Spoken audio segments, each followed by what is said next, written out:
खिलाफत मूवमेंट। तो खिलाफत मूवमेंट को समझने के लिए पूरी स्टोरी समझनी पड़ेगी बच्चों। तो शुरू करते हैं।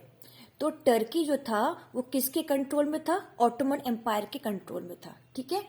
और टर्की के राजा को, रूलर को क्या कहा जाता था? खलीफा। और ये खलीफा ही स्पिरिचुअल लीडर था मुस्लिम्स का ऑल ओवर द वर्ल्ड, ठीक है। पूरी दुनिया में मुस्लिम कम्युनिटी का जो स्पिरिचुअल लीडर था वो टर्की का खलीफा था। अब हुआ क्या? जब वर्ल्ड वॉर हुई तो ब्रिटेन ने टर्की को हरा दिया।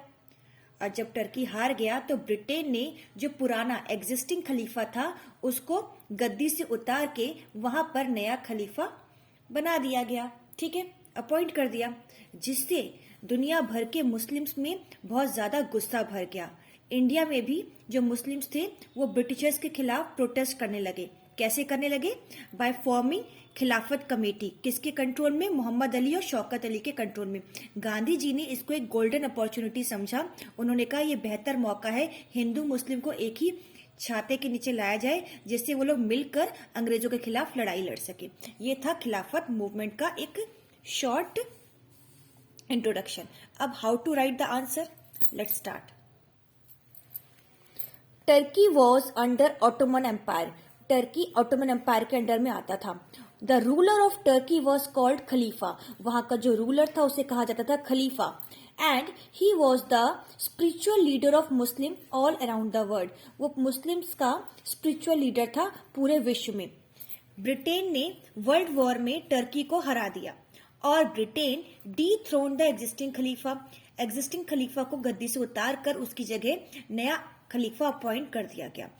It caused the wide spread anger among the Muslims all around the world, जिससे दुनिया भर के जितने भी मुस्लिम्स थे उनमें बहुत रोष और बहुत गुस्सा भर गया। भारत की बात करें, in India also Muslim started protesting against the British, forming खिलाफत कमेटी। उन्होंने खिलाफत कमेटी बनाकर ब्रिटिशर्स का प्रोटेस्ट करना स्टार्ट किया। किसकी लीडरशिप में? मोहम्मद अली एंड शौकत अली की लीडरशिप में। गांधी जी को लगा कि मुस्लिम्स भी ब्रिटिशर्स के खिलाफ है और जो हिंदू है वो भी ब्रिटिशर्स के खिलाफ है, तो हमारा मेन मुद्दा क्या है? स्वराज पाना।